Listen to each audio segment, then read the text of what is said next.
Euronews televiziyasına müsahibəsində Prezident İlham Əliyev dünyada yeni təhlükəsizlik arxitekturası haqqında danışarkən Trump administrasiyası ilə güclü tərəfdaşlığa inandığını növbəti dəfə vurğuladı. Ölkə başçısı Ukraynada gedən müharibəni şərh eləyərkən siyasətə və xüsusilə qlobal maraqların toqquşduğu coğrafiyalarda dövlət rəhbərliyinə gələn şəxslərə dərs, yol xəritəsi göstərdi. Stat: əgər siz həmişə kimdənsə asılısınızsa və yardım istəyirsinizsə, onda bir gün həmin şəxs gəlib sizdən hesabat istəyəcək. Bəli, bu aksiomadır. İndi Ağ Evin yeni sahibi gəlib və ABŞ-ın ayırdığı pulların hesabını istəyir. 16 milyon əhali köçkünə çevriləndən, 30% torpaq və 100 minlərlə insan itiriləndən sonra qəhrəman Ukraynalılardan təbii sərvətləri ilə borçlarını qaytarmaq tələb olunur.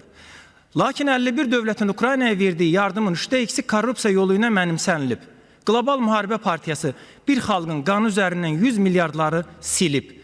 Heç bir millətə vətəninin mülkiyyət hüququnu təslim eləyib təhlükəsizlik qarantiyası almağı arzulamırıq. Bunun harası müstəqilliyi oldu? Bunun harası ləyaqət inqilabı oldu? Bunun harası avrointeqrasiya oldu?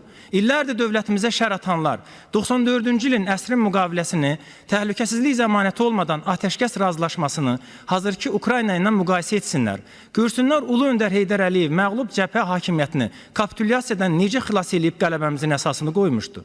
Müqaviləni belə bağlayarlar, cənablar. Ulu Öndərdən öyrənin, çünki o təhcə Azərbaycanlılara deyil, bütün xalqlara qurtuluş yolunu göstərib.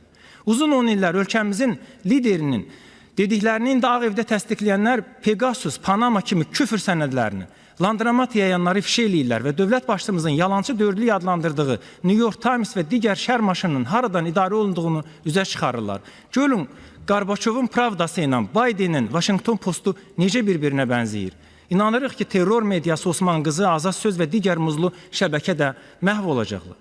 İndi qalib Azərbaycanın taleyi özündən asılıdır. Dövlət rəhbəri və mərkəzi hakimiyyət sistemi güclü olanda xarici amillər dağıdıcı təsirini itirir. Ölkəmizdə kənar qüvvələrin hökmran mövqeyi heç vaxt indiki qədər zəif olmayıb. Qarabağda qələbəmiz tarixdə ilk dəfə dövlətimizə yeni Yalta konferansına vəsiqə qazandırıb. Ermənistana sərhədli başqa dövlətlər yox, məhz liderimiz göstərir. İrəvanın taleyi heç vaxt indiki qədər Bakıda həll olunmayıb. 300 illik erməni ideyası iflasa uğrayıb və ermənilər Xan kəndindən olduğu kimi İrəvandan da könüllü çıxıb gedirlər. İnanırıq ki, qardaş ölkə Türkiyə sərhədin açılması qərarını çıxararkən nəzərə alacaq ki, İrəvanın Ankara qarşısında 100 illik ərazi və 50 illik soyqırım tələbini indi irəli sürməməsinin ən böyük səbəbi bizim Qarabağ qələbəmizdir.